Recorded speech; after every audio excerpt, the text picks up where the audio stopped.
My wedding is coming up, but my dad is acting like he hasn't heard a thing about it, even though I sent him an invitation. It's funny how the start of something so important, like a wedding, can take you back to the beginning, to the very foundation of all the relationships that have been built and broken along the way. I was so excited about my wedding day, the person I'd be marrying, the future we'd have. But my dad's absence in all of it, it started to bother me in ways I didn't expect. He was always the kind of guy who made sure everyone knew about his achievements. Whether it was at a family gathering or on social media, my dad made a point of flaunting his success. It wasn't just his job or his hobbies, it was his kids too. He'd talk endlessly about our academic achievements, how proud he was of my sister and me. And at the same time, he couldn't help but get in digs at us, always making sure we knew how much better his life was than our mother's. His life after the divorce was a mess, though. It was like the family he left behind didn't even matter anymore. He wasn't a bad father, at least not initially, but something shifted when Eva entered the picture.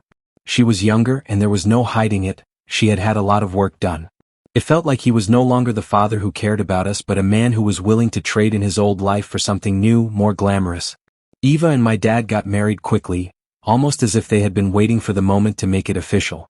I think my dad thought she was the answer to everything that had gone wrong in his life, though I could never see why. She didn't like us much. At first it was just little things, she'd always subtly push us to the background. But soon it was more blatant. She wanted him all to herself and that meant no room for us. My dad's phone, which used to be an open book, was now locked down. I remember when he started canceling plans with us, telling us that Eva didn't want him spending too much time with his ex-wife and kids, that it made her uncomfortable. Christmas was the final straw. He actually told us he couldn't spend the day with us because it would hurt Eva's feelings. Christmas? Who does that? Yet, there he was, complying with her demands like he was under some sort of spell. It wasn't just the holidays.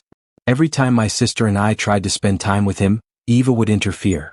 She'd tell him that he was too old to be hanging out with his daughters like that, implying that he should be focusing on his new family. And as if that wasn't enough, there were jabs, constant jabs at my mom. He'd throw in little comments about how much younger and more beautiful Eva was, making comparisons that felt unnecessary. It was clear to me that he was trying to put her on a pedestal, and in doing so, he was trying to push us down. His behavior started to make me angry, but I couldn't bring myself to fully confront him. He was still my dad after all. I just didn't know what happened to the guy who used to show up for us. So when the wedding planning started, I told him he was invited. But I also told him Eva wasn't. I couldn't imagine her there. I didn't want to be forced into pretending like everything was okay, like she wasn't the person who had torn our family apart. My dad didn't respond the way I expected. He didn't argue or even ask about the wedding details. He just sent me a thumbs up emoji. A thumbs up. I don't know why that stuck with me, but it did. He didn't seem to care enough to even ask what the venue was or what time it started. The lack of interest stung more than I thought it would. It wasn't until later that I found out the truth. He hadn't told Eva about the wedding at all. He hadn't told anyone. And he planned to lie, telling everyone that he had a work trip on the same day as the wedding. That way he could avoid having to make a decision. I didn't think he'd even show up.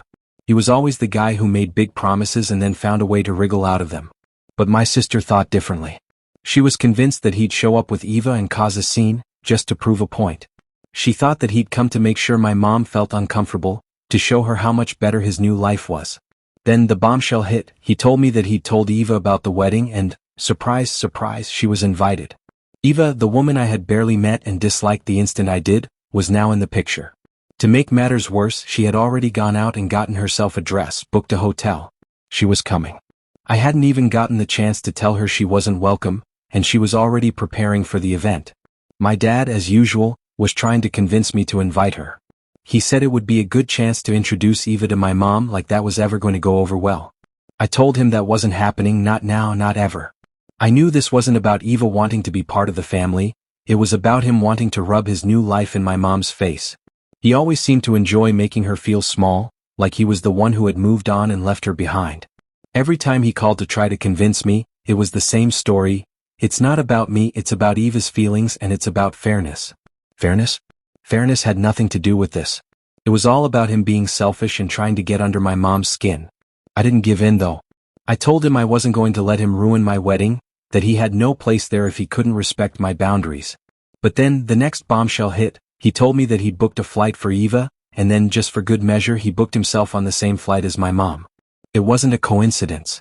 He was making sure they were on the same flight so they could meet. He thought that would somehow resolve things, like a weird, forced reconciliation between my mom and the woman who had taken her place in his life. I knew it was just another one of his mind games. He wanted to see if he could get under my mom's skin, to cause chaos before the wedding. I told him it wasn't going to work. I tried to convince my mom to change her flight, but the damage had already been done. The whole thing was starting to feel like a battle I couldn't win. And yet, when I least expected it, everything started to spiral. Eva got her hands on my dad's phone, read the messages I'd sent about changing the flight, and started yelling at me, yelling in a way I never thought I'd experience. It was as if she'd completely lost touch with reality. She called me all kinds of names, accused me of being screwed up in the head, for still talking to my parents like it was some sort of crime. She even said I was jealous of my dad's new life. It was so insane, so completely unhinged I couldn't help but respond. I lost it. I told her exactly what I thought of her. I didn't hold back, not anymore. I wasn't going to let her get away with calling my mom names or trying to manipulate my dad. I told her she was controlling, toxic, and that I was glad I never invited her to my wedding. And then I hung up. There was no point in arguing further. She wasn't going to change her mind, and neither was I. The next day my dad called me trying to smooth things over. He said Eva was upset and that I had to take responsibility for everything that had happened. He even tried to make me feel guilty, asking if I really thought he was the one at fault. But I knew better. This wasn't about me being a bad daughter or him being a bad dad. It was about him trying to control the situation to fit his narrative, and I wasn't going to play along. The wedding day finally arrived, and as much as I had feared my dad would show up with Eva, he didn't. In fact, he didn't show up at all. And you know what? I wasn't even mad. My mom walked me down the aisle. She was there for me just like she always had been. And in the end, it turned out to be exactly how it needed to be. The drama that had consumed so much of the planning was finally over. The only thing that mattered was that I was marrying the love of my life, and that was enough.